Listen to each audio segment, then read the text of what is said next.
हम डॉक्टर गज़ल।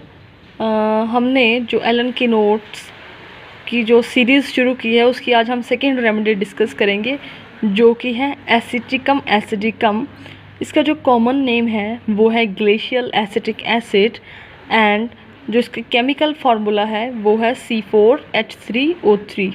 और इसका कॉन्स्टिट्यूशन क्या है कि जो पेशेंट है वो कैसा दिखेगा, बिल्कुल पेल लीन पर्सन होगा। उसकी जो मसल्स हैं वो लेग्स एंड फ्लेबी मसल्स होंगी। फेस बिल्कुल पेल और वैक्सी होगा। ऐसी ही कुछ लुक जो होती है पेशेंट की, फेरामेट के पेशेंट की भी होती है। और नेक्स्ट है मरासमस। मरासमस होता है पेशेंट में। और अदर वास्टिंग डिजीज़ हो सकती हैं चिल्ड्रन में। तो वास्टिंग डिजीज़ का मतलब क्या है कि ऐसी डिजीज़ जिसमें मसल मसल और जो फैट है फैटी टिश्यूज़ है बॉडी में, उनका जो उनकी वास्टिंग हो रही है, मतलब उनका लॉस हो रहा है। और दिन ब दिन जो पेशेंट हैं, जो बच्चे हैं, वो पतले थिन नज़र आने लगते हैं।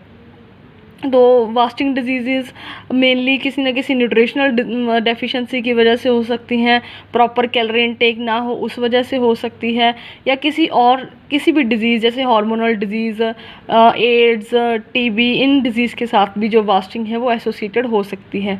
तो इनकी जो अदर रेमेडीज़ हैं वास्टिंग और मरासमस की वो है abrotanum, iodum, sanicula and tuberculinum. Next physical generals में क्या है कि हेमोरेज होता है फ्रॉम एवरी म्यूकस आउटलेट, कि किसी भी म्यूकस आउटलेट से ब्लीडिंग हो सकती है, चाहे वो नोज़ हो, throat, lung, stomach, bowel, uterus, किसी से भी ब्लीडिंग हो सकती है। और फेरामेट और मिलीफोलियम जो अदर रेमेडीज़ हैं हेमोरेजेस के लिए। उसके अलावा मेट्रोरेजिया हो सकता है। मेट्रोरेजिया का मतलब है कि इंटर मेंस्ट्रुअल ब्लीडिंग होती है, कि अब अभी साइक्लिक जो ब्लीडिंग है, जो मंथली ब्लीडिंग होती है फीमेल्स में, उसका भी टाइम नहीं है, फिर भी यूट्रस से ब्लीडिंग होनी शुरू हो जाए तो उसको हम मेट्रोरेजिया बोलते हैं। और विकेरियस मेंस्ट्रुएशन भी हो सकती है। तो विकेरियस मेंस्ट्रुएशन का मतलब है कि साइक्लिक ब्लीडिंग का टाइम है जो कि हर मंथ यूट्राइन से ब्लीडिंग होती है, उसे हम नॉर्मल मेंस्ट्रुएशन बोलते हैं, साइक्लिक ब्लीडिंग बोलते हैं। पर साइक्लिक ब्लीडिंग का टाइम है, पर यूट्राइन ब्लीडिंग होने की बजाय बॉडी के किसी भी और पार्ट, यानी कि नोज़ से, थ्रोट से, रेटिना से, किडनी से, ब्लैडर से अगर ब्लीडिंग होनी शुरू हो जाए, जब साइक्लिक ब्लीडिंग का टाइम है पर किसी और ऑर्गन से ब्लीडिंग होनी शुरू हो जाए, तो उसे हम विकेरियस मेंस्ट्रुएशन का नाम देते हैं। तो उस केस में भी एसिटिक एसिड जो है वो इफ़ेक्टिव होती है। उसके अलावा ट्रॉमेटिक एपिस्टेक्सिस के केस में भी हम एसिटिक एसिड सोच सकते हैं। ट्रॉमेटिक एपिस्टेक्सिस का मतलब क्या है कि किसी न किसी ट्रॉमा की वजह से नोज़ ब्लीड कर रहा है, तो उस केस में एसिटिक एसिड सोच सकते हैं। उसके अलावा आरने का भी सोच सकते हैं इस केस में। उसके अलावा क्या है कि पेशेंट को ग्रेट प्रोस्ट्रेशन होती है आफ्टर इंजरीज़, उसमें सल्फ्यूरिक एसिड भी हो सकती है। आफ्टर सर्जिकल शॉक और आफ्टर एनास्थेटिक्स, कि अगर सर्जिकल कोई शॉक की वजह से या किसी इंजरी की वजह से के बाद या फिर एनास्थीसिया के बाद पेशेंट को अगर बहुत ज़्यादा प्रोस्ट्रेशन होती है, प्रोस्ट्रेशन मतलब वीकनेस, नर्वसनेस होती है, तो उस केस में भी हम एसिटिक एसिड सोच सकते हैं। थ्रस्ट कैसी होगी पेशेंट की? एसिटिक एसिड का जो पेशेंट होगा उसमें थ्रस्ट कैसी होगी? इंटेंस थ्रस्ट होगी, बर्निंग होती है, इंसाइटेबल का मतलब कि जो थ्रस्ट है उसकी वो ख़त्म नहीं होती, चाहे जितना मर्जी वो पानी पी ले फिर भी उसको लगता है कि मुझे अभी प्यास लगी है। तो लार्ज क्वांटिटीज़ ऑफ वाटर लेने के बाद भी उसको थ्रस्ट है उसकी वो ख़त्म नहीं होती। और उसकी जो थ्रस्ट है वो किस किस डिज़ीज़ के साथ एसोसिएटेड होती है, चाहे पेशेंट को ड्रॉप्सी हो, चाहे डायबिटीज़ हो, चाहे क्रॉनिक डायरिया हो। इन 3 जो डिजीज़ हैं मेन में, अगर उनमें बहुत ज़्यादा थ्रस्ट है पेशेंट को तो हम एसिटिक एसिड सोच सकते हैं। पर अगर फीवर है पेशेंट को और बिल्कुल भी थ्रस्ट नहीं है, बिल्कुल भी उसको प्यास नहीं लगती फीवर के दौरान, तो एसिटिक एसिड सोच सकते हैं। कि इसमें यही फ़र्क है कि थ्रस्ट जो है वो फीवर के टाइम नहीं है, बाकी जो डिजीज़ हैं यानी कि क्रॉनिक डायरिया हो गया, डायबिटीज़ होगी और ड्रॉप्सी होगी, उनमें थ्रस्ट है।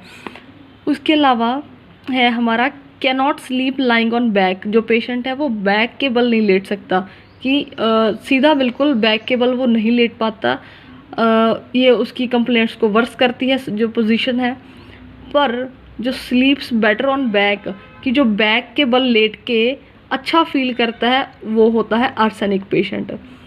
और सेंसेशन ऑफ सिंकिंग इन अब्डोमन, कि अब्डोमन में उसको ऐसी सेंसेशन होती है जैसे कुछ सिंक डाउन, कुछ नीचे को जा रहा है, सिंक डाउन कर रहा है, तो इसके साथ ऐसी जो सिंकिंग फीलिंग के साथ उसको डिज़निया भी होता है। और ये उसकी जो सिंकिंग फीलिंग है वो ठीक हो जाती है अगर वो पेट के बल लेट जाता है, यानी कि रेस्ट बेटर लाइंग ऑन बेली। अगर वो पेट के बल लेट जाता है तो जो उसकी सिंकिंग फीलिंग अब्डोमेन में है वो ठीक हो जाती है। तो नेक्स्ट है हमारा गैस्ट्रोइंटेस्टाइनल सिस्टम। तो गैस्ट्रोइंटेस्टाइनल सिस्टम में क्या है, पेशेंट को डायरिया है, कॉपियस एग्जॉस्टिंग डायरिया है, उसके साथ जैसे हमने पहले भी पढ़ा कि क्रॉनिक डायरिया के साथ उसको बहुत थ्रस्ट होती है, तो सेम यहाँ पे है कि कॉपियस एग्जॉस्टिंग डायरिया है, साथ में उसको बहुत थ्रस्ट है, ड्रॉप्सी भी हो सकती है, टाइफस हो सकता है, थीसिस यानी कि ट्यूबरकुलोसिस और नाइट स्वेट्स होती हैं। और फीमेल रिप्रोडक्टिव सिस्टम में क्या है कि सोर बेल्चिंग, खट्टे डकार आना, वॉमिटिंग ऑफ प्रेगनेंसी, प्रेगनेंसी में उसको सोर बेल्चिंग होती है, साथ में वॉमिटिंग हो सकती है, बर्निंग वाटर ब्रैश होता है कि गले तक वॉमिटिंग सी भर जाती है, ऐसा उसको मतलब ऐसे इरेक्टेशंस होती हैं जैसे कुछ गले में भर गया हो। और बहुत ज़्यादा स्लाइवेशन होती है डे एंड नाइट, पूरा दिन उसको स्लाइवेशन होती रहती है। और लैक्टिक एसिड में भी स्लाइवेशन काफ़ी है, पर जो स्लाइवेशन है वो रात को ज़्यादा होती है, सोते सोते स्लाइवेशन बहुत ज़्यादा होती है कि मुंह से पानी गिरने लगता है सोते सोते, पूरा उसका जो पिल्लू है वो वेट हो जाता है। तो ऐसी अगर स्लाइवेशन है वो सिर्फ रात को बढ़ती है, उसमें हम मर्कसोल सोच सकते हैं। नेक्स्ट है हमारी रेस्पिरेटरी सिस्टम। उसमें क्या है, पेशेंट को ट्रू क्रूप होगा, हिसिंग रेस्पिरेशन, जैसे सिसकियाँ लेके वो सांस लेता है, हिसिंग रेस्पिरेशन होगी, कफ होगी जैसे वो इनहेल करता है, तो इनहेल करने के साथ अगर कफ होती है तो उसमें हम स्पॉन्जिया भी सोच सकते हैं। इसके अलावा अगर एक्सेल करने पे कफ होती है तो आप एकोनाइट सोच सकते हैं और कॉस्टिकम सोच सकते हैं। और ये अच्छी रेमेडी होती है, मतलब एसिटिक एसिड काफ़ी यूज़फुल है लास्ट स्टेजेस ऑफ क्रूप में। और inhalation of vapour of cedar vinegar has successfully used in croup and malignant diphtheria. तो जो सीडर विनेगर के जो वेपर हैं वो बहुत ही यूज़फुल होते हैं क्रूप की कंडीशन में और मलिग्नेंट डिप्थीरिया की कंडीशन में। फीवर में क्या है, पेशेंट को हेक्टिक टाइप ऑफ फीवर होगा, स्किन उसकी जो पूरी बॉडी की जो स्किन है वो ड्राई होगी और हॉट होगी, मतलब टच करेंगे तो वो बिल्कुल हॉट होगी, गर्म लगेगी और ड्राई होगी, उस पर कोई स्वेटिंग कोई ऐसा कुछ नहीं होगा, बिल्कुल ड्राई स्किन होगी। रेड स्पॉट्स बन जाते हैं उसके लेफ़्ट चीक पे, एंड ड्रेंचिंग नाइट स्वेट्स, और बहुत ज़बरदस्त नाइट स्वेट्स होती हैं। और नो थ्रस्ट इन फीवर, और फीवर के टाइम में उसको कोई थ्रस्ट नहीं होती, ये अपन ने उसकी फिजिकल जर्नल में भी देखा था। Now come to relationship of other remedies, कि एसिटिक एसिड का अदर रेमेडीज़ के साथ क्या रिलेशन है, कि एंटीडोट्स अस्थेटिक वेपर्स को एंटीडोट करती है, fumes of charcoal and gas को एंटीडोट कर देती है, ओपियम और स्ट्रामोनियम को एंटीडोट करती है। एंटीडोट करने का मतलब जो उनका इफ़ेक्ट होता है, चाहे वो एस्थेटिक वेपर्स का हो, फ्यूम्स ऑफ चारकोल का हो, गैस का हो, ओपियम का हो, चाहे वो स्ट्रामोनियम का हो, किसी का भी जो इफ़ेक्ट है उसको ये ख़त्म कर देती है, एंटीडोट कर देती है। तो सीडर विनेगर एंटीडोट करती है कार्बोलिक एसिड के जो इफ़ेक्ट है उसको भी एंटीडोट कर देती है ये। और फॉलोज वेल किस में अच्छा काम करती है, अगर अपन ने हेमोरेज के आफ्टर चाइना इन हेमोरेज, अगर अपन ने किसी हेमोरेज के केस में अगर चाइना दिए थी सिनकोना ऑफिशिनलिस अगर दी थी, पर वो केस है वो फिर भी कुछ ना कुछ उसमें रह गया, वो प्रॉपर ठीक नहीं हुआ, तो उसके बाद हम उसको एसिटिक एसिड देंगे तो वो केस है वो क्लियर हो जाएगा।